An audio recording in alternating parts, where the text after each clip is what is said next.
मतलब क्या होता है, मतलब जनरेशन टू जनरेशन, है ना। एक जनरेशन गया, दूसरा जनरेशन आया, या रिलीजन इस तरीके से करके कौन कौन से रिलीजन किस तरीके से करते हैं, मतलब इसी को हम बोलते हैं पारंपरिक। तो पहले हम प्रेयर कर लेंगे। अभी आई होप सो कि आप लोगों को प्रेयर सभी को याद हो गए होंगे, है ना। मंत्र और प्रेयर, अपना शांति पाठ सभी याद हो गए होंगे इतने टाइम में। चलिए सभी कमर गर्दन को सीधी करेंगे। 3 बार ओम उच्चारण करेंगे, ओम का पूरी डीप ब्रीथिंग के साथ में।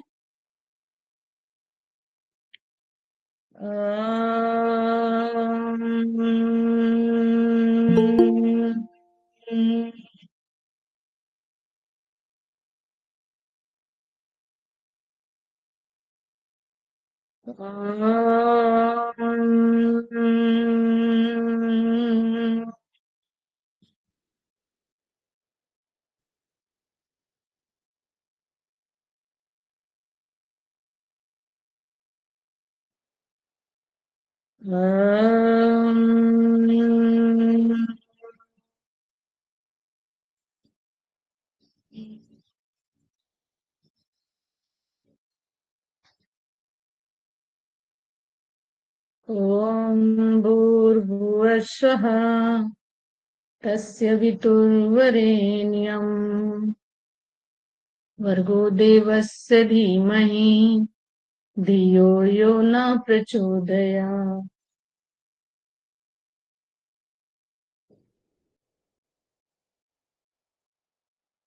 संकल्प करेंगे, हम आजीवन योग को अपनाएंगे। इस योग का पताका हम पूरे विश्व में फहराएंगे। योग को हम जन जन तक पहुंचाएंगे। ऐसी कामना के साथ में, या ऐसा संकल्प हम लेते हैं कि इसको आजीवन हम अपने जीवन में भी उतारेंगे और दूसरों को भी इसके लिए प्रेरित करेंगे।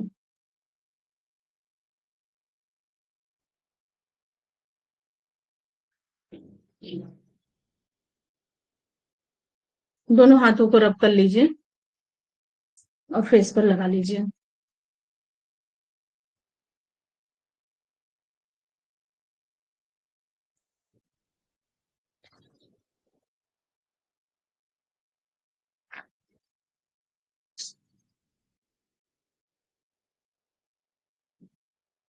तो ट्रेडिशनल मतलब हो गया, जैसा कि हमने बताया कि पारंपरिक, जैसे कि हर रिलीजन के लोग किस तरीके से योग को अपनाएं। ठीक है, पहले योग में कैसे हुआ, जैसे वेदों से आया, वेदों से फिर उपनिषद में, उपनिषद से फिर हमारे जो मतलब इस तरीके से वेदांत हैं, इस तरीके से योग आते गए। और जिस जिस धर्म जाति के लोग जिस जिस सन में मतलब शताब्दी में आते गए, और वो अपने योग को किस तरीके से अपने जीवन में उतारते गए, और योग का प्रचार प्रसार इस तरीके से पूरे विश्व में इसको बताया गया। तो जैसा कि कुछ तो आप लोगों ने पहले ही पेपर में पढ़ लिया था, जो हमने पढ़ाया था आप लोगों को कि कैसे कैसे योग हमारे जीवन में आया। बट यहाँ पर क्या है कि ये पारंपरिक योग है। तो परंपरा अनुसार, यानी एक जैसे परंपरा मीन्स आप लोग समझ रहे होंगे ना कि आज की परंपरा कल्चर क्या है, पहले की कल्चर क्या रहे होंगे। तो जब हम पढ़ेंगे तो उसी हिसाब से वो हम समझते जाएंगे उस तरीके से। ठीक है, तो ट्रेडिशनल का मतलब यही हो गया। पारंपरिक यानी एक जनरेशन से दूसरे जनरेशन, दूसरे से तीसरे, एक तो ये हो गया कि एक स्पेसिफिक पर्टिकुलर। बट ऐसा नहीं है, क्योंकि जाति धर्म इस तरीके से बहुत सारे हमारे हिंदुस्तान के अंदर या विश्व के अंदर में है। तो बहुत सारे जाति हैं, बहुत सारे धर्म हैं। तो उन लोगों ने किस किस तरीके से योग को अपनाया और अपना जो है पॉइंट ऑफ व्यू रखा, और किस तरीके से योग आज के डेट में हमारे मतलब आधुनिक युग में किस तरीके से योग आया, और किस तरीके से हम इसको अपना रहे हैं अपने जीवन में, और अपना करके कितनी सारी बीमारियों से, चिंताओं से, या फालतू की जितनी भी चीजें हैं उनसे हमें मुक्ति मिल रही है ना। तो यही है हमारा ट्रेडिशनल योगा, यानी पारंपरिक योग, जिसको हम विस्तार से देखेंगे। अच्छा, एक चीज और बता देते, आज थोड़ा सा जब मुझे लगता है कि कुछ कम लोग जुड़े हुए हैं, है ना, 13 मतलब दिख रहे हैं। तो आज एक फेस्टिवल भी है जो कि बहुत फेमस फेस्टिवल है, छठ माता का। शायद आप लोग जो यूपी और बिहार से जुड़े हुए होंगे उनको पता होगा, और जो वहां से थोड़ा सा उड़ीसा साइड से हैं उनको कम पता होगा। बट आजकल तो सब चीज यूट्यूब पर या मतलब आप लोग मीडिया पर देख रहे हैं। तो आज थोड़ा सा ही मतलब हल्का सा जानकारी रखेंगे, लेंगे। और जब सारे स्टूडेंट कल से ज्वाइन करेंगे तो फिर हम डीप जो है स्टडी करेंगे। ठीक है। तो इसके लिए आप लोग परेशान नहीं होना, बहुत ज्यादा डीप में नहीं पढ़ाएंगे, क्योंकि आज बहुत कम स्टूडेंट आप लोग जुड़े हुए हैं। मुझे लगता है कि जो यूपी बिहार से हैं वो कम ही जुड़े हुए हैं, अदर स्टेट से जितने लोग हैं, क्योंकि अपनी स्ट्रेंथ है काफी और यहाँ पर बहुत कम लोग जुड़े हुए हैं। तो उसी हिसाब से आज थोड़ा सा केवल इसकी व्यू देखेंगे।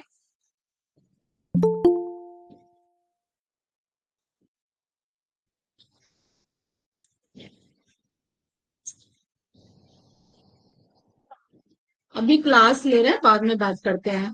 बेटा अभी क्लास ले रहे हैं, बाद में बात करेंगे, क्लास चल रही है, ठीक। बाद में बात करते हैं। वही फेस्टिवल का देखिए सभी कॉल आ रहे हैं, क्योंकि हमारी सिस्टर वगैरह ने कर रखा है तो उन लोग का फोन आ रहा है। काफी देर से हम उन लोगों के ही साथ में बात अभी कर रहे थे। तो इसीलिए हमने आपको बताया कि आज फेस्टिवल है, कैसा है। उसमें बहुत सारे लोग व्यस्त हैं, जिसमें आज इसलिए कम जुड़े हुए भी हैं। तो देखेंगे कि कैसे कैसे योग को हमने अपनाया, और आज हम योग को किस तरीके से जी रहे हैं, और योग को अपना करके हम अपने जीवन को कितना सुंदर ढंग से इसको जी रहे हैं। ठीक है। बहुत सारे लोग ऐसे होंगे, सब कुछ भरा पूरा होगा, हर चीज होगा, लेकिन पता है उनके अंदर शांति नहीं होगी, उनके अंदर मतलब एक स्टेबिलिटी नहीं होगी, जिसकी वजह से इंसान बहुत आज के टाइम में जो है अपनी चीजों को बहुत क्या कह सकते हैं कि मतलब अस्त व्यस्त कर रखा है ना। लेकिन जो लोग अपने जीवन में योग को अपनाए हैं तो उनका बहुत सारी चीजें डिस्टर्ब हैं, बहुत सारी, लेकिन वो फिर भी जो है बहुत देखेंगे आप कि स्टेबिलिटी के साथ में जी रहे हैं अपना जीवन, बहुत सुकून, बहुत शांति से, जिसमें कहीं कोई दिक्कत परेशानी नहीं है, किसी को कोई प्रॉब्लम नहीं है। तो योग का ये जो है महत्व हम इस तरीके से देखेंगे, बहुत ही बड़ा इसका महत्व है। लेकिन लोग आज के डेट में पता नहीं क्यों जुड़ना नहीं चाहते या क्यों इतना भाग रहे हैं, जबकि ये सब चीजें जानते हुए कि योग हमारे जीवन के लिए कितना बहुमूल्य है। एक, क्योंकि बॉडी से बड़ा कुछ भी नहीं है, कोई धन दौलत, कोई ऐशो आराम कुछ भी नहीं है। अगर आपका जीवन स्वस्थ है, आपकी पूरी बॉडी स्वस्थ है, तो समझिए कि आपका वो जो भी धन दौलत, लग्जरी लाइफ, ये सब चीजें हैं वो तभी काम आएंगी। अदरवाइज अगर आपकी बॉडी सही नहीं है और आपके पास में धन दौलत की पूरी गड्डियां लगी हों, तो पता है जब उसको खर्चने वाला ही नहीं रहेगा बॉडी सही से, तो फिर क्या फायदा ऐसे धन दौलत का। बट लोगों को आज मतलब अवेयरनेस की जरूरत है कि योग से लोग कम जुड़ रहे हैं, या जो जुड़ रहे हैं तो सोचते हैं हम फ्री ऑफ कॉस्ट ही जुड़े हैं। ठीक है, जो फ्री का सेवा, तो हम आप लोगों से इस प्लेटफॉर्म पर ये भी निवेदन करेंगे, शायद मे भी किसके लिए मुझे डांट भी पड़ जाए, बट हम जो मेरे मन में है वो हम कहना चाहेंगे कि आप लोग अगर फीस पे करके अपनी स्टडी कर रहे हो तो फ्री में कहीं किसी को कुछ मत दो। ठीक है, फ्री की चीजें, क्योंकि पता है फ्री की चीजों को लोग वैल्यू नहीं करते हैं। आज के ऐसा टाइम आ गया है, जिसको आप फ्री में बताएंगे समझाएंगे वो आपकी बातें तो सुन लेगा, आपसे चीजें भी ले लेगा, बट पता है वो आपकी बिल्कुल वैल्यू नहीं करेगा। अभी एक डॉक्टर कहीं क्लिनिक खोल करके बैठ जाता है तो उसके पास देखिए अगर जाते हैं लोग, वो जितना भी बोलेगा कि मतलब हमें 500 पे कीजिए, उसका फीस 100 पे कीजिए, 1000 पे कीजिए, देने वाला उसको देगा, वो कहीं से भी देगा, है ना। ये बिल्कुल हम सही बता रहे हैं, और आप लोग इस चीज को भी समझे। और आप लोग भी पे करके ही मतलब कोर्स कर रहे हो। हाँ, और फिर हम लोग भी जैसे कि अब पढ़ा रहे हैं तो सर हम लोगों को भी भाई पे करते हैं, तो हम क्यों फ्री करेंगे। तो इसी तरीके से और सर भी क्यों फ्री में किसी का एडमिशन लेंगे। तो ये जिस तरीके से ये एक परंपरा चली आ रही है, आप लोग पढ़ रहे हो तो जो मैनेजमेंट है फ्री में नहीं पढ़ाएगा, फिर सर हम लोगों को भी उसी तरीके से पे करते हैं, आप लोग सर को पे करते हो, है ना। तो जब हम चीजें अगर फ्री करने लगेंगे तो कभी उसकी वैल्यू नहीं होगी। तो योग को इतना स्ट्रांग बनाइए, इतना अच्छा बनाइए अपने बातों से, अपनी वाणी से, या अपने अंदर जो गुण है, योग का जो गुण है उसके प्रचार प्रसार से इतना अच्छा बनाइए कि लोग मजबूर हो जाएं जुड़ने के लिए, करने के लिए। तो चाहे आप 200 लीजिए, चाहे आप 500 लीजिए, बट विदाउट पे का आप उनको ट्रीटमेंट मत दीजिए।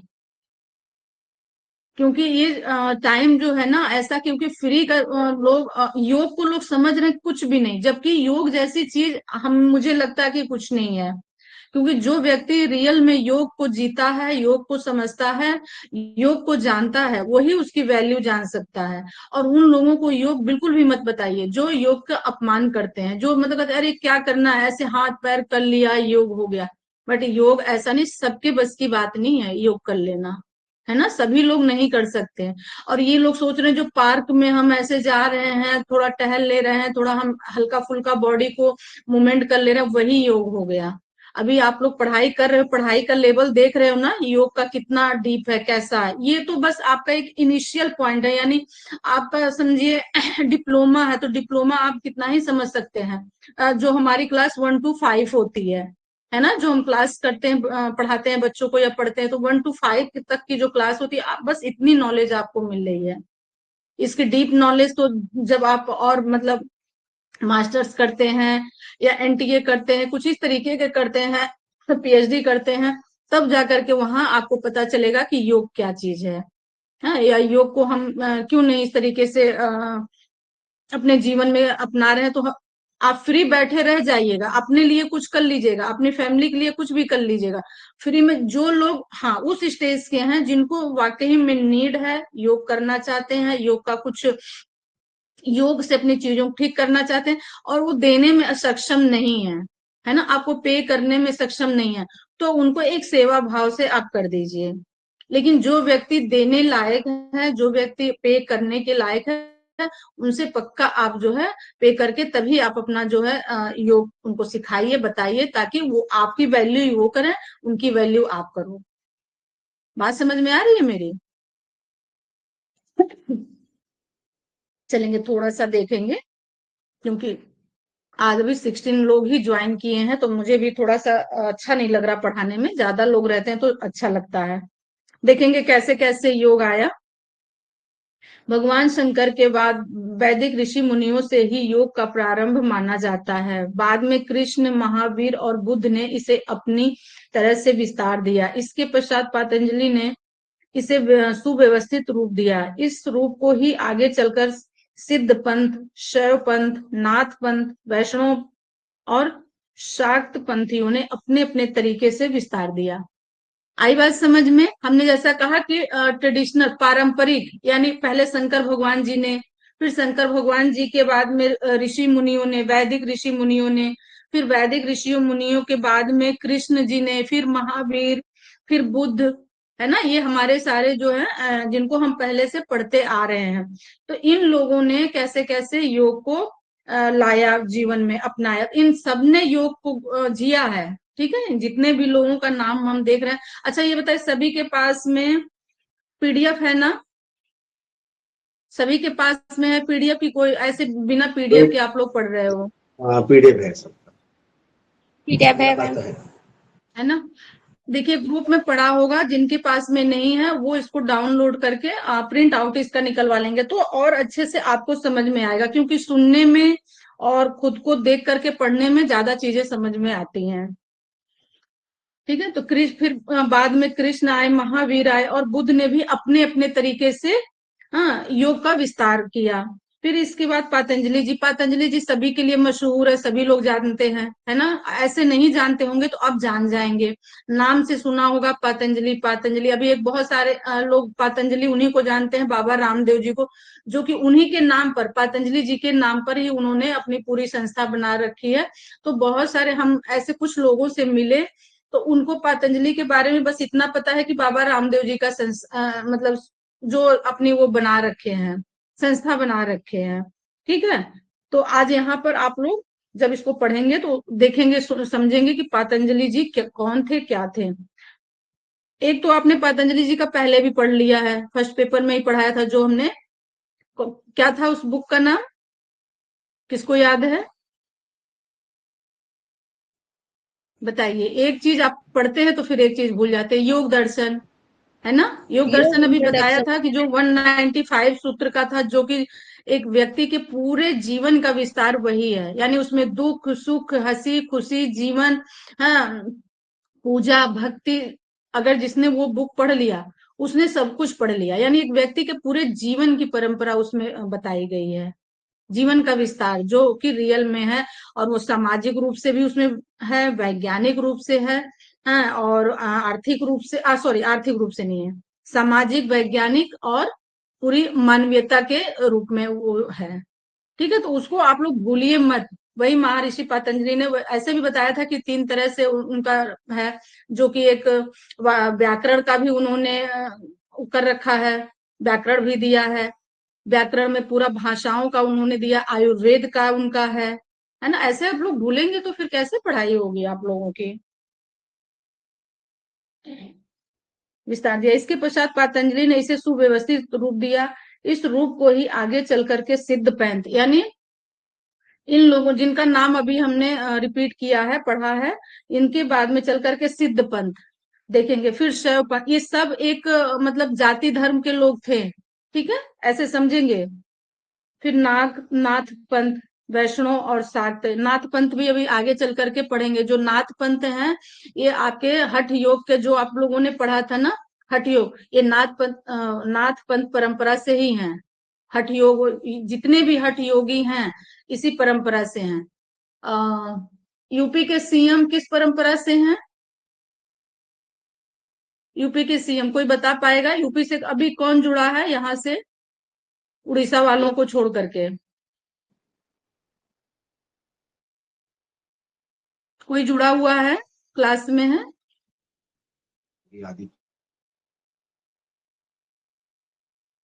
कोई नहीं है। ठीक है, यूपी के जो सीएम है, ऐसे तो आप लोग यूपी के सीएम को जानते होंगे, ठीक है, बाबा जी के नाम से हैं योगी वो, और आदित्य। बाकी आदित्यनाथ, ये इसी परंपरा से जुड़े हुए हैं, आदित्यनाथ। ठीक है, नाथ परंपरा से ही जुड़े हुए हैं। और शाक्त पंथियों ने अपने अपने तरीके से विस्तार दिया। तो इन लोगों ने, जितने लोगों का नाम आप देख रहे हैं, इन लोगों ने अपने अपने तरीके से योग को जिया, योग को सीखा, योग को पढ़ा, योग को समझा, और अपने अपने तरीके से इसको विस्तृत किया। संस्कृत वाला शब्द, जिनको संस्कृत आता होगा वो अच्छे से पढ़ लेंगे। हम इसके अर्थ बता देते हैं। अर्थात योग के बिना विद्वान का भी कोई यज्ञ कर्म सिद्ध नहीं होता। ठीक है, यानी जो विद्वान होते हैं ना, योग के बिना भी उनका कोई कर्म सिद्ध नहीं होता। जब ये आप इसको पढ़ेंगे ना, ये जो डेफिनेशन दिया हुआ है संस्कृत का, तो इसमें इसका मीनिंग यही होता है, जो विद्वान लोग होते हैं, यज्ञ की, सॉरी, योग के बिना उनका कोई भी यज्ञ कर्म भी नहीं सिद्ध होता। पहले यानी योग सिद्ध करेंगे, फिर जो है उसके बाद ही जो करेंगे। क्यों योग मॉर्निंग में किया जाता है, क्यों सुबह सुबह किया जाता है? क्यों? क्योंकि हमारी जो बॉडी है ना, जितने रात भर के जो विषैले पदार्थ होते हैं, वो जब हम योग करते हैं तो वो स्वेट के थ्रू, हाँ, या जो हम षट क्रिया करते हैं उसके थ्रू, जो वोमेन करते हैं या त्राटक करते हैं, है ना, और जो नेति वगैरह करते हैं, इनके थ्रू जितनी भी हमारी बॉडी के जो विषाक्त पदार्थ होते हैं वो सब निकल जाते हैं। इसीलिए जो है मॉर्निंग का ही योग बताया गया है, मॉर्निंग का ही करने का। तो मॉर्निंग के में जो योग व्यक्ति करता है, उसके बाद अपना नहा धो करके जो पूजा पाठ यज्ञ धर्म कर्म करता है, वही उनको फलित होता है। ठीक है, और ऐसा नहीं है कि बस आपने उठा, बस सब काम कर लिया फटाफट, बिना नहाए धुले, बिना योग किए आप पूरे दिन ऑफिस जाइए, कुछ भी किसी भी दिनचर्या को आप ठीक से नहीं जी सकते हैं। और 1 घंटे का मात्र योग, थोड़ा सा ध्यान, थोड़ा सा प्राणायाम, आप अपने पूरे दिन की दिनचर्या को आप अच्छे से बना सकते हैं। ना वहां आप कहीं डगमगाएंगे, ना कहीं हिलेंगे, ना कहीं आपकी कोई भी चीज, जो चीजें नहीं भी आती है ना, वो भी धीरे धीरे आना शुरू हो जाती है। इतना बड़ा योग का जो है महत्व है। यज्ञ कर्म सिद्ध नहीं होता। वह योग क्या है? योग चित्त वृत्तियों का निरोध है, वह कर्तव्य कर्म मात्र में व्याप्त है। यहाँ भी दिया गया है कि योग चित्त की वृत्तियों का निरोध है। तो चित्त की वृत्तियां हमारी क्या है, जो हमारे अनसेसरी थॉट चलते हैं वही हमारी वृत्तियां हैं। वृत्तियों में भी अगर आप 10 दिन योग ना करें, ठीक है, आप ऐसे देख लीजिए, 10 दिन क्लास को बंक कर दीजिए, जो मॉर्निंग क्लास होती बंक कर दीजिए, मत कीजिए। तो आप खुद ही देखेंगे ना, आपकी चीजें अस्त व्यस्त होना शुरू होंगी। क्यों? क्योंकि आपकी बॉडी अलग जाएगी, सांसें अलग जाएंगी। हाँ, आप जो काम करेंगे उसमें एक जो है अलाइन आना चाहिए, वो नहीं आएगा। तो जब हम योग, ध्यान और प्राणायाम ये सब चीजें करते हैं, तो इसीलिए हमारा बॉडी, माइंड एंड सोल जो होता है एक अलाइन में काम करता है। और जब एक अलाइन में हमारा पूरा ब्रह्मांड समा जाता है, ठीक है, तो जब एक अलाइन में काम करता है तो जिस काम को हम करते हैं वो बहुत ही स्मूथली होता है और बहुत ही अच्छे तरीके से होता है, जो हमें लगता है कि बहुत इजी हो गया। और वही चीजें आप मतलब ऐसे लोगों को देख लीजिए जो योग को नहीं समझते हैं। हाँ, ठीक है, किसी ऐसे हम बहुत सारे व्यक्ति, हम लोग तो जैसे कि विजिट वगैरह करते रहते हैं, तो देखते हैं कि जिन लोगों को योग ये लगता है कि हम चले गए पार्क में, बैठ गए हैं फ्री में और बस प्राणायाम ऐसे ही कर लिया। देखो, जो फ्री का लोग होते हैं ना, उनको ये भी टेक्निक नहीं पता है कि प्राणायाम की असली किस टेक्निक से किया जाता है। आप लोग ये भी समझ लो, बहुत सारे लोग हैं कि एक एक महीने का कोर्स करके चले आ रहे हैं और कहीं भी ऐसे कराने लग रहे हैं फ्री में। वो बहुत अपना भी नुकसान कर रहे हैं, और जो पढ़े लिखे ये सारे योग में मतलब डिग्रियां ले ले करके आ रहे हैं, ये इनको भी पूरा खराब कर रहे हैं, इनका भी फ्यूचर पूरा खराब कर रहे हैं। क्यों? क्योंकि हर व्यक्ति फ्री में भाग रहा है, फ्री की तरफ। उनको यही नहीं पता हमें आगे झुकने से हमें क्या प्रॉब्लम हो सकती है। हमें मान लीजिए किसी को बीपी की प्रॉब्लम हो, ठीक है, एक महीने में आप क्या सीख लेंगे कि आपकी कैसे करेंगे तो बीपी हाई हो जाएगी, कैसे करेंगे तो बीपी लो हो जाएगी। ठीक है, कैसे मालूम होगा? एक महीने में बस आप 8-10 आसन सीख सकते हैं, इससे ज्यादा कुछ नहीं सीख सकते हैं। और 8-10 आसन को भी जब तक नोट डाउन नहीं करेंगे तब तक सीख नहीं सकते हैं। हम, मुझे लगता है कि 1 से 1.5 महीने हो गए, अपने 1 सितंबर को क्लास स्टार्ट हुई थी, अभी 2 महीने होने वाले हैं। और किसी भी एक आसन का अगर मैं आपको वेरिएशन पूछ लूं तो अभी शायद आप नहीं बता पाएंगे। तो आप बताओ कैसे 1 महीने में लोग सीख लेते हैं? पर यही वही लोग जाते हैं जिनको योग के बारे में कुछ भी ज्ञान नहीं होता है और चले जाते हैं कि हमको फ्री में सिखा रहे हैं। अरे हम मेले में हम खड़े हो जा रहे हैं, है ना, ये चीजें हैं। तो हमें ऐसा नहीं करना है। तो चित्त की वृत्तियां हमारी तभी जाकर के खत्म होती हैं। चित्त की वृत्तियों पर कितने लोगों ने आपने देखा है कि विजय पाई है। गौतम बुद्ध जी थे, उनको ज्ञान की प्राप्ति हुई, वृत्तियों को उन्होंने जीता। प्लस फिर इन्होंने स्वामी विवेकानंद जी ने चित्त की वृत्तियों पर काम किया, योग को जिया, है ना, उन्होंने राजयोग की परिभाषा दी है। तो ऐसे ऐसे महान पुरुषों को देखिए आप लोग, ठीक है, ये जो थोड़े से पढ़ करके आ रहे हैं, थोड़ी सी आधी अधूरी जानकारी लेकर के आ रहे हैं, उन जो लोग उनके पास जा रहे हैं उनको भी मोटिवेट कीजिए कि वो क्या ही आपको बता पाएंगे। हाँ, योग पढ़ना है, ये जानना, तो आइए 15 दिन 10 दिन हमसे क्लास लीजिए, हमसे क्लास लेकर के देखिए, फिर वहां जाइए, फिर वहां पता कीजिए।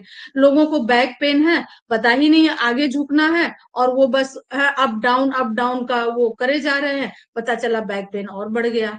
किसी को हाई बीपी है तो वो फिर और ऊपर उनको बैक साइड को करवा रहे हैं, तो फिर पता चला बीपी और बढ़ गई। हाई बीपी में क्या होना चाहिए? हमें नीचे आगे झुकने वाले आसन करना चाहिए, ठीक है, तो वो लो होगी। और लो बीपी में क्या करना चाहिए? हमें बैक वाला करना चाहिए, हार्ट मतलब सूर्य नाड़ी वाला करना चाहिए, जिसमें हमारी सूर्य नाड़ी एक्टिव हो, तो वो लो होगी। तो इतना डीप जानकारी बिना पढ़े नहीं आ सकती है ना, कि थोड़े टाइम हमने पढ़ लिया। और चित्त की वृत्तियों को निरोध करना, तो वो तो उनको उनका एबीसीडी भी नहीं मालूम होगा कि हमें कैसे, कितनी देर हमारे सांसों का कितना पॉइंट होना चाहिए। अभी जब आप पढ़ेंगे इसमें देखेंगे, पता नहीं अभी यहाँ पर है कि नहीं, जो हम पहले पढ़ाते थे, डिप्लोमा का था हमारे पास में जो सिलेबस था उसमें वहां पूरा था। अभी थोड़ा चेंज हुआ है, पहले का थोड़ा शॉर्ट में था, अभी थोड़ा डीप में बना है। तो वहां पूरा रेशियो लिखा हुआ था, ठीक है, कि आप कितने कितने रेशियो से करते हैं, तब जाकर के आपकी ब्रीथिंग कैसे मतलब आप अपने ब्रीथ पर कंट्रोल कर सकते हैं। तो क्या ये 1 महीने या 2 महीने जो ये सर्टिफिकेट लेकर के आ जाते हैं, क्या वो इस पर काम कर सकते हैं? क्या वो बता सकते हैं कि आपकी ब्रीथिंग कितनी होनी चाहिए, कितनी देर होल्ड होनी चाहिए, कितनी देर में आपको लेनी चाहिए, कितनी देर में छोड़नी चाहिए? ठीक है, योग तो ठीक है, योग अपनी जगह पे सही है, लेकिन योग के साथ साथ प्राणायाम का भी उतना ही महत्व है। जब तक आप अपने प्राणायाम पर और अपनी स्पिरिचुअल पर और या अपनी जो मेडिटेशन पर, इन पर अगर काम नहीं करते हैं तो पूरा केवल योग भी नहीं आपको बॉडी काम करेगा, है ना, क्योंकि तीनों चीज है, बॉडी माइंड एंड सोल। तो बॉडी हमारी योग से हो गई, ठीक है, माइंड हमारा एक्टिव या हमारे नर्वस सिस्टम कैसे एक्टिव होंगे, प्राणायाम से। सोल हमारा कैसे एक्टिव होगा, ये हमें स्पिरिचुअल से होगा, जब हम ध्यान करेंगे, है ना। जब ये तीनों चारों चीजें हम अपने दिनचर्या में इंक्लूड करेंगे तो ऑटोमेटिक हमारा जो हमें नॉलेज भी होगा, और हमारी बॉडी का जो जो हमें चाहिए, ठीक है, जितनी हमारी बॉडी के लिए चीजें चाहिए वो हम ऑब्जर्व कर पाएंगे बॉडी में। तो वो एक दिन का ऐसा वाला होता है। अब वो सोचते हैं लोग कि नहीं, हम पार्क में बुला ले रहे हैं, फ्री में कर रहे हैं, हमारा नाम हो रहा है, हमारा प्रचार प्रसार हो रहा है, और हम चीजें सही करें। और वैसे लोग मतलब जिनको अब अपनी लैंग्वेज में मैं क्या बोलूं, गलत हो जाएगा, बिना पढ़े लिखे जिनको हम जो शब्द इस्तेमाल करते हैं, वही लोग हैं जाते हैं। जो कोई व्यक्ति थोड़ा समझदार है, अच्छा, वो आएगा आपके पास में, क्योंकि उसको सही तरीके से चीजें सीखना है, करना है। तो चित्त की वृत्तियों का निरोध, हाँ, वह कर्तव्य कर्म मात्र में व्याप्त है। मेन तो यही है कि हमें चित्त की वृत्तियों पर कैसे निरोध पाना है। और जिस दिन चित्त की वृत्तियों का पर आप 1 महीने से लेके 3 महीने पर काम करते सिर्फ अपनी सांसों पर, यानी योग के बाद, ठीक है, जो प्राणायाम करते हैं अपनी सांसों को, है सेल्फ काउंटिंग, अपने ब्रीथ की काउंटिंग, तो आप खुद ही देखेंगे कि वृत्तियां अपने आप कितने सारे जो है आपके कितनी कंट्रोल में आ जाएंगी। मात्र 2 4 10 ऐसी ही वृत्तियां आएंगी जो बहुत अच्छी वाली होंगी, बाकी जितनी फालतू की वृत्तियां हैं वो चली जाएंगी। मैं ही हूं, मैं नहीं टाइम दे पाती हूँ, व्यस्त लाइफ है, तो हम प्राणायाम नहीं कर पाते, तो हम 8 10 दिन के बाद अपनी ही स्थिति देखते हैं कि अब मेरी खराब हो रही है, ठीक है, तो फिर हमें पता चल जाता है, क्योंकि हमने इतनी डीप पढ़ाई की है, तो मुझे इस तरीके से मालूम है, तो फिर हम अपना उस पर काम करने लगते हैं, तो फिर वो जल्दी से हमारा फिर से ट्रैक पर आ जाता है। तो आप लोग खुद ही छोड़ करके देखेंगे, नहीं करेंगे तो वैसे ही होगा बिल्कुल। और करते जाएंगे, अगर हम 1 घंटा अपने बॉडी पर देते हैं तो हमारे लिए ही अच्छा है, और फिर उसी हिसाब से हम दूसरों को भी बता सकते हैं। और फिर यहाँ पर आप लोग इसको देख लेंगे, जो संस्कृत वाले शब्द हैं हम इसकी मीनिंग बता देते हैं। अर्थात वही परमात्मा हमारी समाधि के निमित्ती अभिमुख हो उस उसकी दया से समाधि, विवेक, ख्याति तथा रितंभरा प्रज्ञा का हमें लाभ हो, अपितु वही परमात्मा अणिमा आदि सिद्धियों के सहित हमारी ओर आगमन करे। यानी अणिमा, महिमा, लगिमा, मतलब ये क्या है, अष्ट सिद्धि नवनीत के दाता किसको बताया गया है, बजरंग बली को बताया, उन्हीं को ये सिद्धि प्राप्त हुई है ना। उन्हीं को बोलते हैं अष्ट सिद्धि नवनीत के, मतलब अष्ट सिद्धियां। अष्ट सिद्धियां किसको प्राप्त हुई हैं, बजरंग बली को प्राप्त हुई हैं।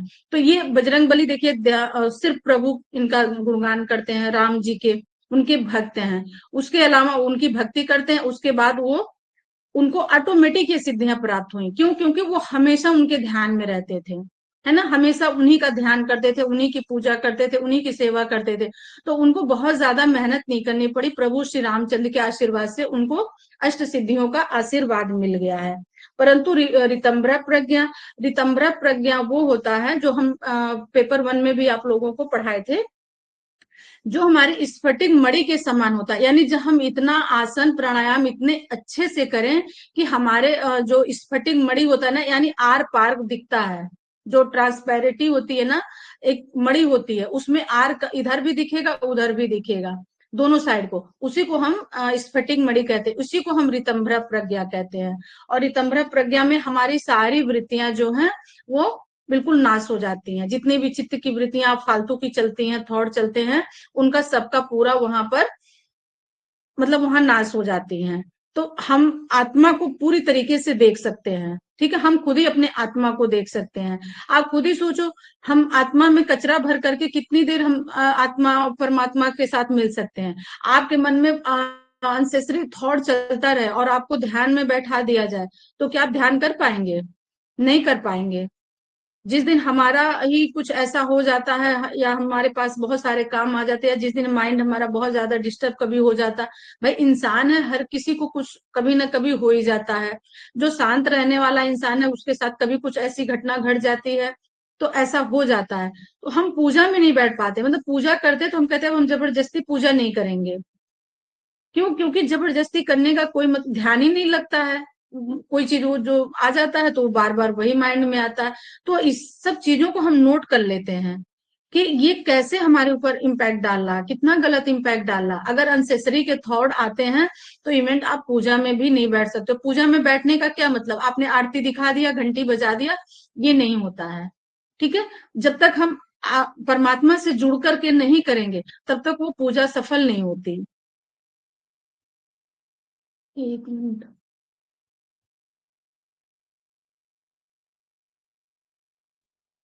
है ना? तब तक वो पूजा नहीं सफल होती। तो हम ऐसा हमने फील किया है और हम कहीं अपनी डायरी में नोट भी कर रखे कि आज हमारा मन नहीं लगा, आज हम परमात्मा से नहीं जुड़ पाए।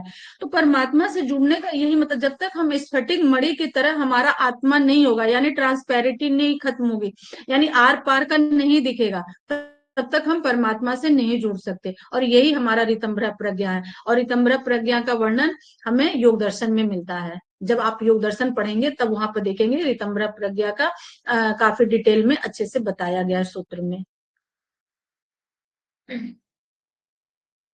उपनिषद में इसके पर्याप्त प्रमाण उपलब्ध है। कठोपनिषद में इसके लक्षण को बताया गया है।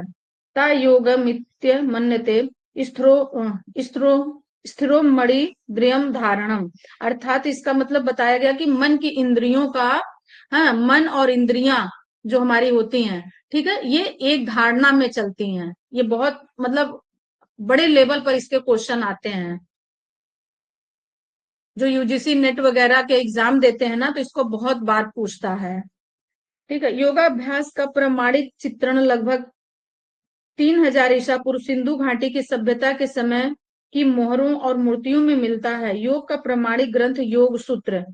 योग का प्रमाणिक ग्रंथ कौन सा है? योग सूत्र। इसको कहीं नोट डाउन आप लोग अपने उसमें कर लीजिए, नोट्स में। ठीक है? कहीं कोई पूछता है, सबसे पहले आप लोगों को योग का, योग दर्शन का ही बात आएगी। उसके बाद की जितनी बुक्स हैं, जितनी बुक्स तो आप पढ़ना नहीं है आपको, गीता वगैरह जो पढ़ाया जाता है, जो गीता के श्लोक वगैरह दिए जाते हैं, ठीक है, तो फिर उनका सेकंड नंबर पर आता है। पर योग सूत्र का सबसे पहले आता है। या योग सूत्र भी उसी को कहते हैं, योग दर्शन भी उसी को कहते हैं। 200 ईसा पूर्व योग पर लिखा गया पहला सुव्यवस्थित ग्रंथ है। ठीक है? ये योगाभ्यास का प्रमाणिक चित्रण लगभग 3000 ईसा पूर्व सिंधु घाटी की सभ्यता में मिला था। यानी सिंधु घाटी की सभ्यता के बारे में जिन्होंने हिस्ट्री पढ़ी होगी उसको मालूम होगा, सिंधु घाटी की सभ्यता पाकिस्तान में सिंधु घाटी ये थी। वहां पर कुछ खुदाई वगैरह हुआ था, तो खुदाई में सिंधु घाटी का पूरा पता चला था विस्तार। जैसे कि वास्को डी गामा ने इंडिया की खोज की थी ना, जिन लोगों ने हिस्ट्री पढ़ी होगी उनको पता होगा, वास्को डी गामा अमेरिका से चला था और इंडिया की खोज उसने पानी के थ्रू, यानी केवल पानी पानी, तो इंडिया का खोज उसने ही किया था, वास्को डी गामा ने। इसी तरीके से सिंधु घाटी सभ्यता की खोज हुई थी, जिसको दो भाइयों ने किया था, दयाराम साहनी और एक और कोई नाम था, मुझे वो लेफ्ट हो गया है, नहीं याद है, पर वो दो भाई थे। तो सिंधु घाटी की सभ्यता के बारे में जब आप हिस्ट्री पढ़ेंगे तो वहां पर बहुत सारी चीजें मिलेंगी। ये जितनी पुरानी मूर्तियां, शिव जी की मूर्तियां हैं, कैसे योग आया, बहुत मतलब है विस्तार से। मैंने हिस्ट्री पढ़ रखी है तो मुझे मालूम है, तो बहुत विस्तार से वहां पर बताया गया है। तो पाकिस्तान में ये था। ठीक है? और वहां पर सिंधु घाटी की सभ्यता की खोज मतलब हुई थी, तो दो भाइयों ने किया था। तो वहां के मोहरों पर मिला, मोहरों मतलब आप ऐसे समझिए कि कोई एक ऐसा साम्राज्य था, ठीक है, वो किसी कारण बस वो मतलब ध्वस्त हो गया या डूब गया या जो कुछ भी ऐसे कह लीजिए, इतनी विस्तार से नहीं बताया गया है। तो वहां की जब खुदाई वगैरह हुई, सिंधु घाटी सभ्यता का जब पता चला, तो वहां की मोहरों पर, जो मोहर, मोहर मतलब आप समझते हैं क्वाइंस, सिक्के, तो पहले मोहर, मोहरे बोले जाते थे। पहले के लोग ऐसा बोलते थे, पुराने लोग, कि मोहर। आज हम उनको क्वाइंस और सिक्के हम बोलते हैं। तो वहां पर जो मोहरें मिली थी यानी सिक्के जो मिले थे, उस पर भी योग का कुछ कुछ ऐसी मतलब कलाकृति हुई थी, तो वो पता चलता था कोई ना कोई इस तरीके का पोज बना मिलता था। तो इससे ये पता चलता था कि उस समय के भी लोग जो है योग करते थे। मूर्तियों में मिलता है, उस समय के मोहर और मूर्तियों में मिलता है। योग का प्रमाणिक ग्रंथ योग सूत्र, यानी जो प्रमाणिक ग्रंथ है योग सूत्र, वो 200 ईसा पूर्व पहले लिखा गया था। वहां पर सुव्यवस्थित ढंग से सारी चीजें बताई गई, लेकिन ये सिंधु घाटी सभ्यता की कोई बात वहां नहीं कही गई है। ठीक है, ये सिर्फ यहाँ कहा गया है। जब आप योग सूत्र पढ़ेंगे तब वहां पर देखेंगे कि योग पूर्ण रूप से योग को किस तरीके से विस्तारित किया गया है, जो कि योग के ग्रंथ, योग ग्रंथ जो है उसी में आपको मिलेगा, जो कि हम पहले पेपर से ही आपको बता रहे हैं। नेक्स्ट पॉइंट देखेंगे, हिंदू जैन और बौद्ध धर्म में योग का अलग अलग तरीके से वर्गीकरण किया गया है। इन सब का मूल वेद और उपनिषद ही रहा है।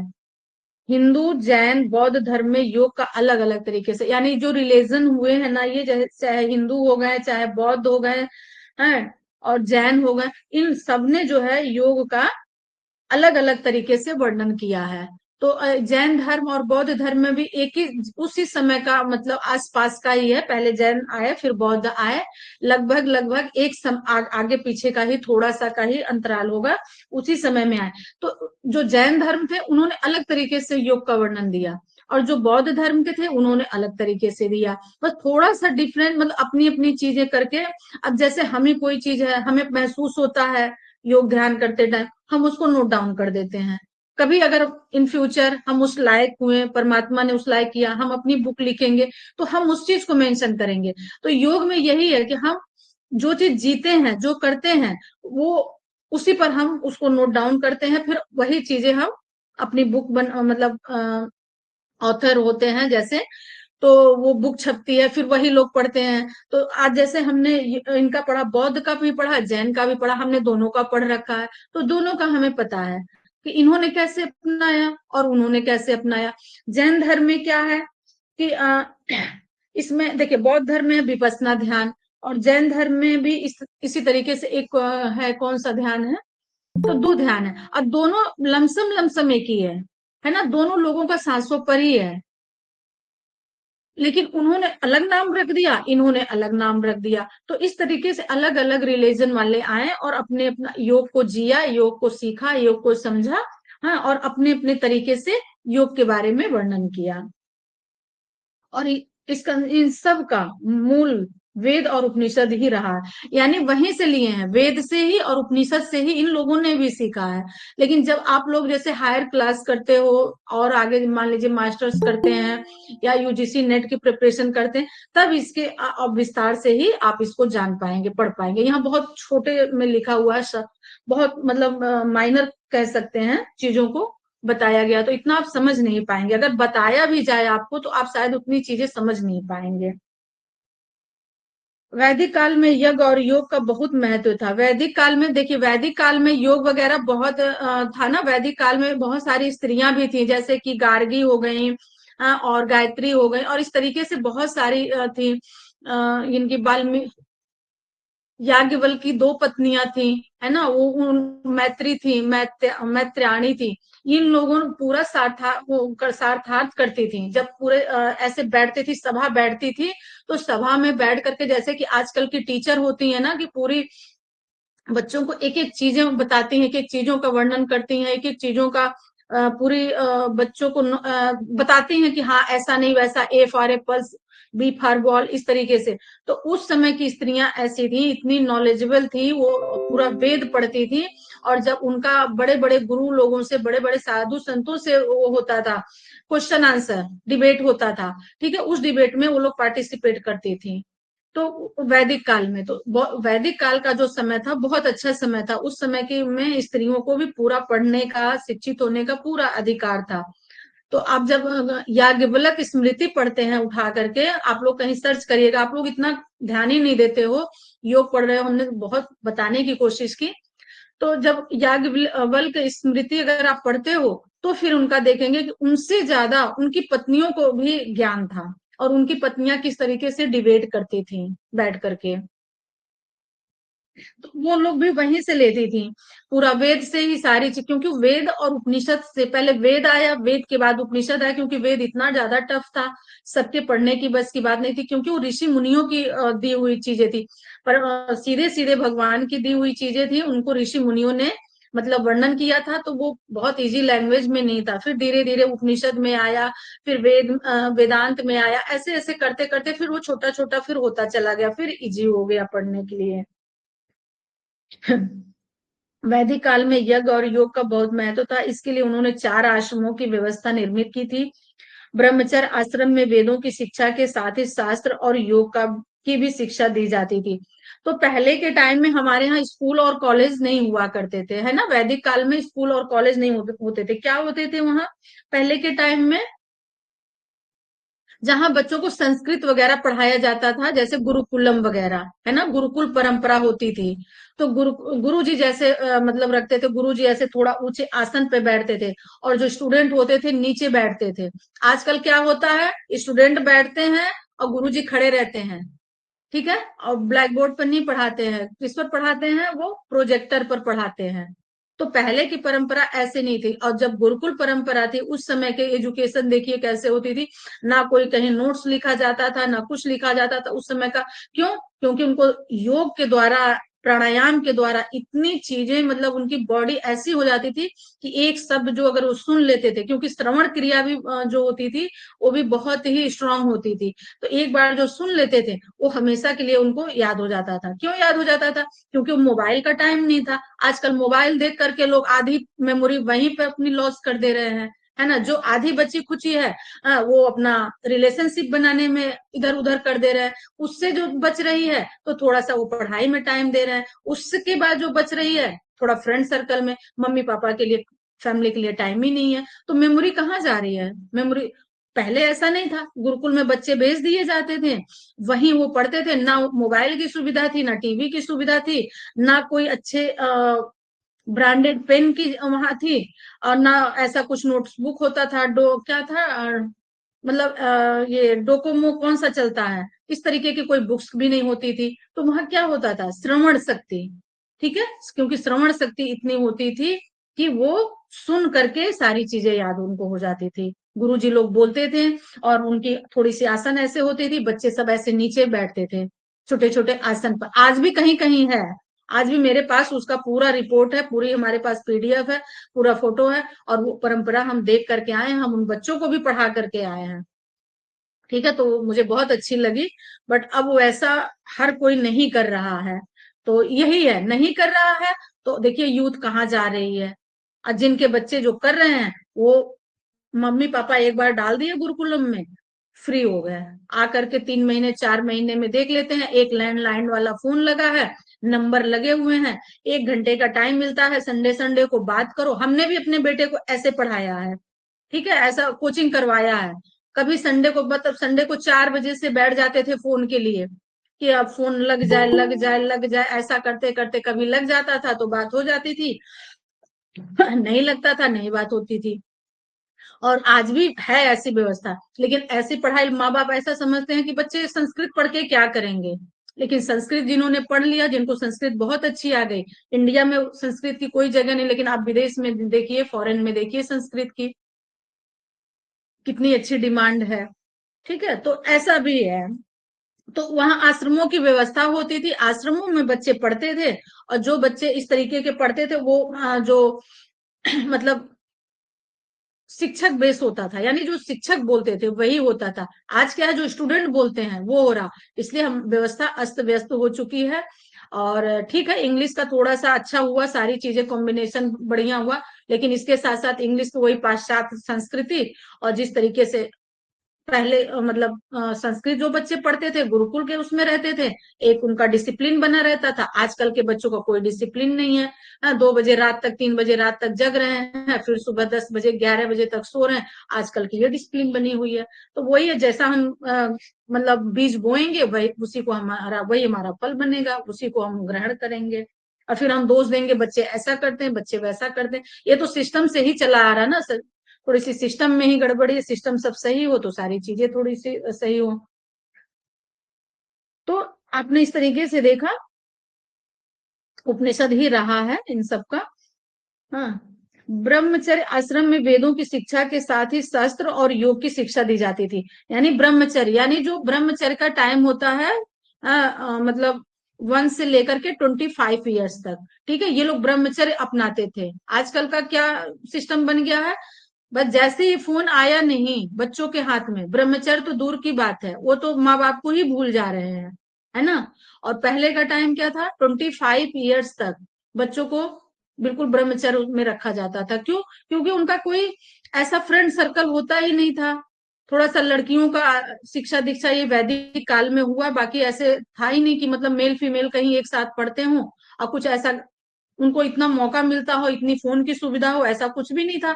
तो ऑटोमेटिक है जो ब्रह्मचर्य उनका बना रहता था, है ना। और वहां योग की भी शिक्षा, वेदों के साथ साथ वेदों की शिक्षा दी जाती थी, फिर उसके साथ साथ योग की भी शिक्षा दी जाती थी। और ये समझिए जितने भी वेद वगैरह, जितने भी मंत्र इन लोगों ने पढ़ा होगा, याद किया होगा, जो गुरुकुल के बच्चे हैं या गुरुकुलम के बच्चे हैं, ये समझ जाइए कि उनकी योग बहुत अच्छी रही होगी। सबसे मूल कारण उनका यही है, उनका योग बहुत अच्छा रहा होगा, योग लेवल जो है वो बहुत अच्छा रहा होगा। और वो अगर अच्छा था तभी वो वेद की पढ़ाई कर सकते थे, अदरवाइज नहीं कर सकते हैं। क्योंकि जहां माइंड ही नहीं सही रहेगा तो फिर वेद तो बहुत बड़ी बात है।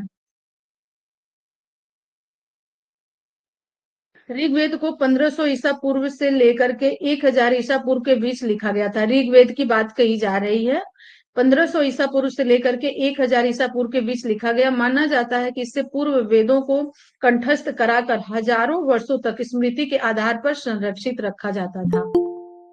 अभी यही बात हमने बोली ना कि उनको कंठस्थ, यानी मतलब उनकी स्मरण शक्ति इतनी अच्छी होती थी, उनको कंठस्थ कराया जाता था। ना कोई पेन होता था ब्रांडेड, ना कोई ऐसी नोटबुक होती थी, बस उनको मुंह से बोला जाता था, उनको वो कान से श्रवण करते थे और कंठस्थ करते थे। यानी एक बार में नहीं याद हुआ, 2 बार, 2 बार में नहीं 4 बार, 4 बार नहीं 6 बार, बस यही उनका पढ़ाने का तरीका होता था।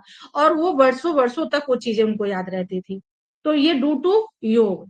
आप खुद अपने जीवन में देखिए, अगर योग को आप अच्छे से करते हैं, बहुत ईमानदारी से करते हैं और प्राणायाम करते हैं, ठीक है, और इसके साथ साथ ब्राह्मणी प्राणायाम अगर आप करते हैं, तो बहुत देर तक आपका मेमोरी लेवल जो है बिल्डअप रहेगा, बिल्डअप होगा। बच्चों को कराइए, बच्चे छोटे हैं, जो बच्चे अभी करने लायक हैं, अगर 5 ईयर्स का बच्चा हो गया है तो आप जिनके जिनके भी बच्चे 5 ईयर्स के बाद के हैं, मतलब 5 ईयर्स उनका कंप्लीट हो गया, वो लोग अपने घर में बच्चों को कराना शुरू कर दीजिए।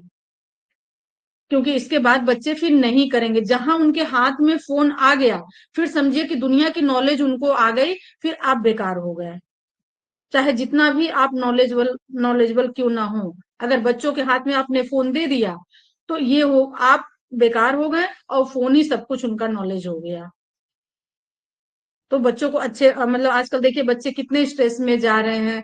और भी बहुत सारी चीजें आप लोग खुद ही जानते होंगे, हमें बताने की जरूरत ही नहीं है कि बच्चों का लेवल, मेंटल लेवल कहाँ तक जा रहा है। तो अगर उनका मेंटल लेवल सही करना है तो पेरेंट्स को खुद ही फोन का त्याग करना होगा। अगर जिनके छोटे बच्चे, अब हम लोग के बच्चे बड़े हो गए हैं तो अब तो ये पॉसिबिलिटी नहीं है, लेकिन जिनके बच्चे कंट्रोल में अभी होने लायक है, तो अभी से आप लोग भी ध्यान देना शुरू कर दीजिए।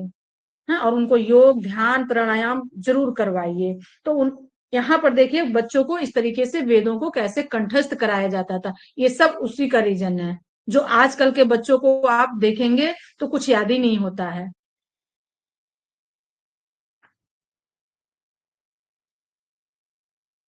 54 हो गया है, 6 बज करके, ठीक है।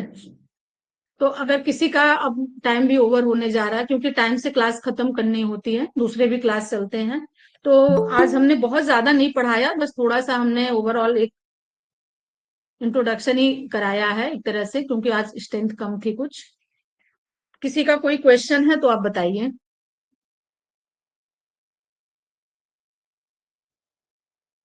किसी का कोई क्वेरी नहीं है? ऐसे नहीं होगा, फिर या तो आपको सब कुछ आ रहा है या तो फिर कुछ भी नहीं आ रहा, बस हम दो चीज समझ सकते हैं।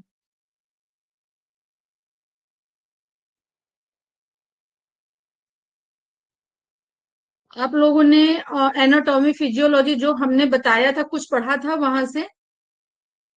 जैसे लीवर था और और उसमें ब्लड ब्लड का था, न्यूरॉन का था, कुछ ऐसा पढ़ाई किया था आप लोगों ने? ओके। हाँ बोलिए।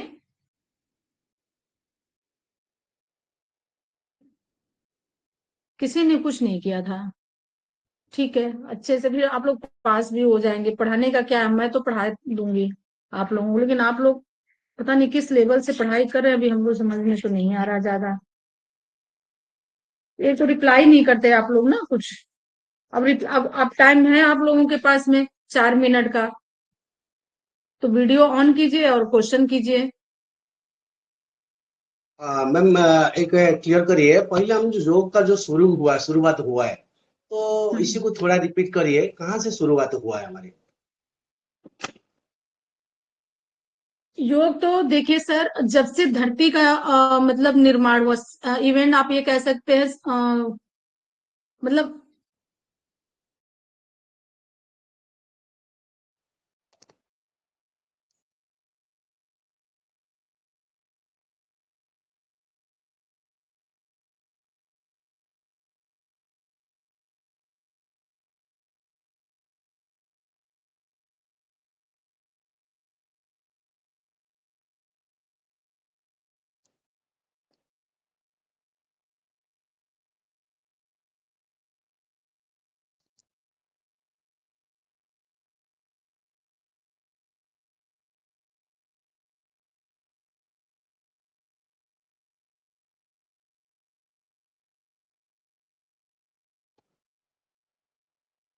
आवाज नहीं आ रहा है।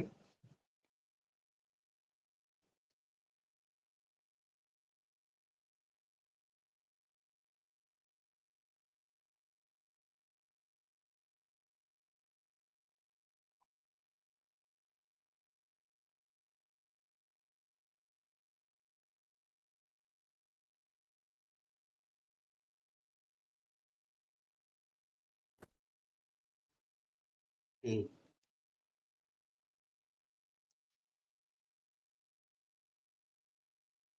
आवाज नहीं आ रहा है। हाँ हाँ, मैं कर रही हूँ सर। मैं ये बोल रही हूँ कि लैपटॉप में डिस्कनेक्ट हो गया, जी। तो मैंने फोन से ज्वाइन किया सर। हाँ, मैं आपको बताना चाहूंगी, Raghavendra sir, Raghav sir, sorry, Raghav sir थे। हाँ जी सर। जी मैडम बोलिए। Raghunath sir, okay. रघुनाथ। तो से इस सृष्टि की रचना हुई है, तब से योग हमारे यहाँ पर, मतलब योग की भी रचना हुई है। ये योग तब से है, मतलब जब से भगवान लोगों ने इस पूरे ब्रह्मांड की रचना की, तब से योग है। सबसे पहले योग भगवान शिव के पास ही आया था। योग अगर कहीं से देखा जाए तो वो भगवान शिव ही है योग के, शिव शंकर के साथ। मतलब हाँ, क्रिएटर, क्रिएटर कह सकते हैं। ठीक है, योग के भगवान है। फिर धीरे धीरे जैसे आप और मतलब पढ़ेंगे, तो वहां पर देखेंगे कि जैसे वन बाय वन फिर कैसे कैसे ये आया। फिर भगवान से, फिर भगवान सूर्य में आया। सूर्य ने फिर अपने पुत्र को दिया, फिर उनके पुत्र ने किसी और को दिया, फिर किसी और ने ऋषि मुनियों को दिया, फिर ऋषि मुनियों से धीरे धीरे करके फिर इस तरीके से मनुष्यों में आया। अभी ये जैसे थर्ड पेपर मैं आपको पढ़ा रही हूँ, तो इस जी। थर्ड पेपर में आप देखेंगे कि ये पूरी चीजें क्लियर हो जाएंगी। ठीक। ठीक है। फिर महर्षि पतंजलि कौन थे, कैसे थे, किस तरीके से आए थे, कैसे इन्होंने योग को पूरे मतलब संसार में लाया, और किस तरीके से लोगों ने इसको अपनाया, कैसे कैसे योग का बहुत थोड़ा ही पार्ट जो है बचा, जिसे आज हम अपना रहे हैं। ठीक है, तो ये आप पढ़ेंगे तो इसमें मतलब इसी थर्ड पेपर में ही आगे चल करके आपको और भी चीजें पता चलेंगी। बट आप ये इतना समझ लीजिए कि जब से ब्रह्मांड की रचना हुई है, सृष्टि की रचना हुई है, योग तब से है। जिस तरीके से सूर्य और चंद्रमा चलो। है ना, इसी तभी से जैसे सूर्य और चंद्रमा सृष्टि के आरंभ से है, उसी तरीके से योग भी सृष्टि के आरंभ से है। हम्म, ठीक है, क्लियर हो गया रघुनाथ सर? हाँ। हाँ नहीं ठीक है।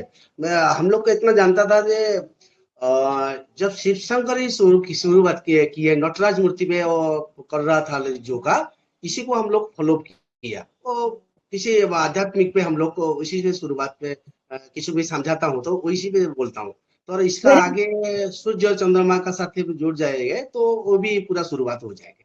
ठीक है मैडम। हाँ, तो सूर्य चंद्रमा का कैसे हुआ शुरुआत देखेंगे जब आप हठ योग पढ़ेंगे सर। और हठ योग में देखेंगे सूर्य और चंद्र, यानी हमारी सूर्य नाड़ी और चंद्र नाड़ी ये इसी से रिलेटेड, बिल्कुल सही है, आप बिल्कुल सही जा रहे हैं। सूर्य और चंद्र का भी यहाँ स्पेसिफिक है वर्णन। क्यों? क्योंकि हमारा जो राइट पार्ट होता है ये सूर्य को रिप्रेजेंट करता है, और जो लेफ्ट पार्ट हमारा होता है ये चंद्र को रिप्रेजेंट करता है।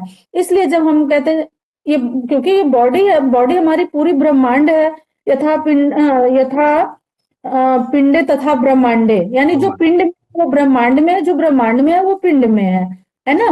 तो जब हमारी बॉडी में कोई ऐसी हलचल होती है या कोई ऐसी प्रॉब्लम आ जाती है, जैसे कि अभी हमने बताया ब्लड प्रेशर, बीपी, जैसे हमने बताया किसी को हाई होती है किसी को लो होती है, तो जब हाई बीपी जिसको होती है तो हम क्या करते हैं, अपनी चंद्र नाड़ी को एक्टिव करते हैं। तो चंद्र नाड़ी को जब एक्टिव करेंगे, चंद्र नाड़ी जब हमारी शांत होगी तो ऑटोमेटिक हमारा बीपी जो है लो हो जाएगा, अगर हाई है।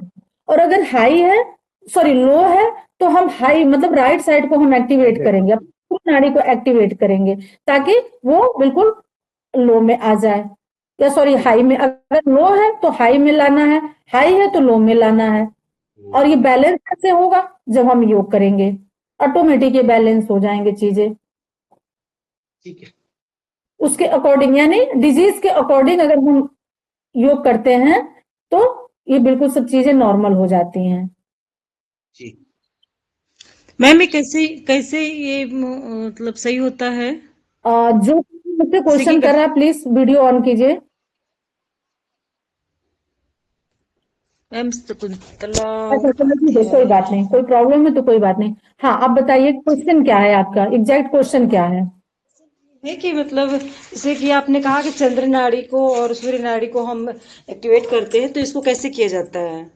ये प्राणायाम के थ्रू होता है, जब आप आगे पढ़ेंगे तो इसमें आएगा, जब प्राणायाम में सब सारी चीजें हैं, बस जैसे आप अनुलोम विलोम करते हैं, आपको अगर चंद्र नाड़ी एक्टिव करना है तो आप लेफ्ट साइड की नाड़ी को मतलब चलाएंगे, उसी से सांस लेंगे उसी से छोड़ेंगे।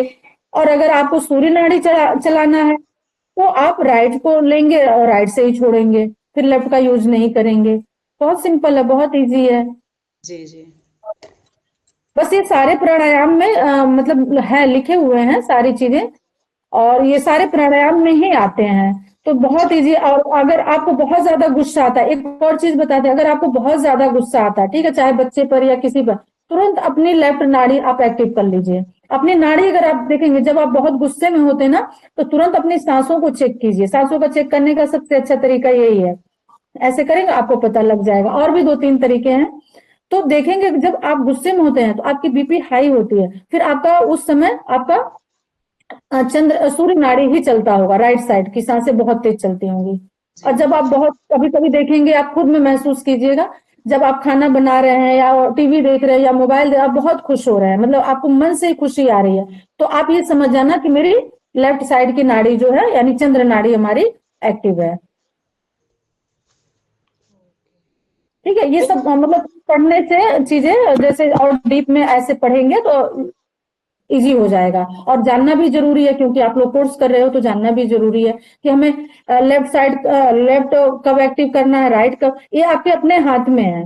जब भी आप सुबह मॉर्निंग में उठते हैं सो करके, तो आप थोड़ी देर क्या करिए, राइट साइड को सो जाइए, उठने से पहले, यानी धरती पर पैर रखने से पहले आप राइट साइड को सो जाइए। और राइट साइड के बाद हमारा लेफ्ट एरिया जो है ऊपर हो जाएगा, और जब लेफ्ट ऊपर हो जाएगा तो देखेंगे हमारी लेफ्ट नाड़ी जो है बिल्कुल एक्टिव हो जाएगी, यानी चंद्र नाड़ी। और उसके बाद से आप एक बार चेक करिए, हमारी चंद्र नाड़ी जो है चल रही है। उसके बाद आप लेफ्ट साइड का पैर ही नीचे को रख, धरती माता को प्रणाम कीजिए और लेफ्ट साइड की ही पैर को नीचे रखिए।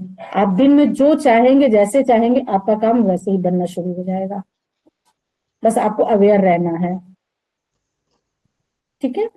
लेफ्ट नाड़ी उठने से पहले